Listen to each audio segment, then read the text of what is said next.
लेकिन हो क्या रहा है जम्मू कश्मीर में? करिए निदान उसका ढूंढिए। एक बाढ़ सी आ गई जब तिरंगे में लिपटा हुआ शव आता है कॉफिन बॉक्स में। हम सब श्रद्धांजलि देते हैं।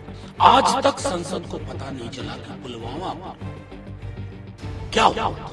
370 हटाने ये हुआ, क्या कर जानकारी आई कि पाकिस्तान आर्मी की भी संलिप्तता प्राप्त हुई। देखिए, संलिप्तता अपनी जगह, करिए निदान उसका ढूंढिए, देश का मैंडेट।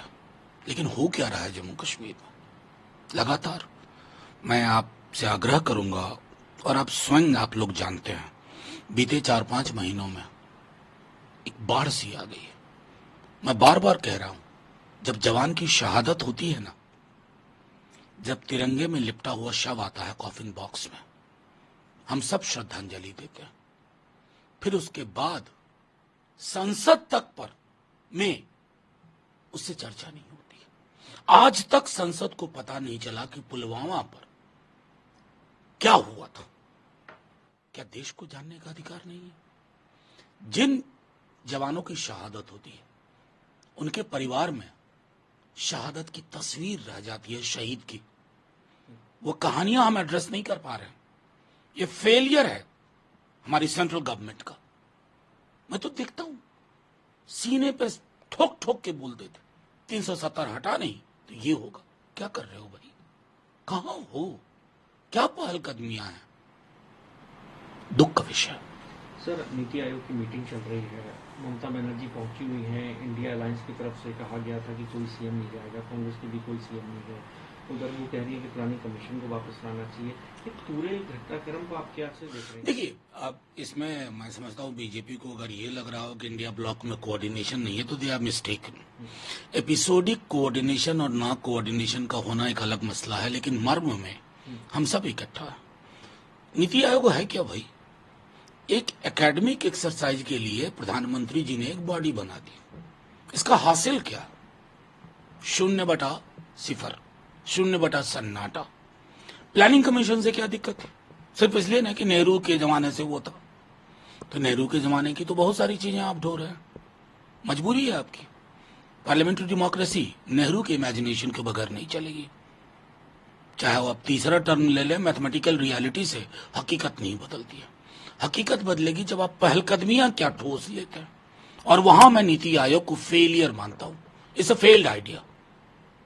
तो जाहिर तौर पर आपको रिवाइव करना चाहिए, और इस जो 240 वाला मैंडेट है बीजेपी का, उसका भी संदेश यही है कि कलेक्टिव शुड बी रिस्टोर्ड।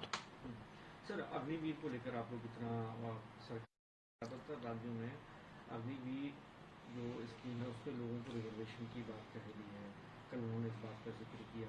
आप लोग अभी भी इस बात नहीं, बिल्कुल। मुझे क्यों पूछते हैं आप लोग? मुझे बेहद दुख होता है इस बात का कि जब प्रधानमंत्री जैसा व्यक्ति ये कहता है कि विपक्ष बरगला रहा है। अरे, युवाओं को बरगला लेंगे हम?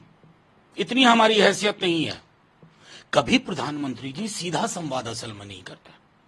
उन युवाओं से बात कीजिए ना जो सेना में भर्ती के लिए कोशिश कर रहे थे।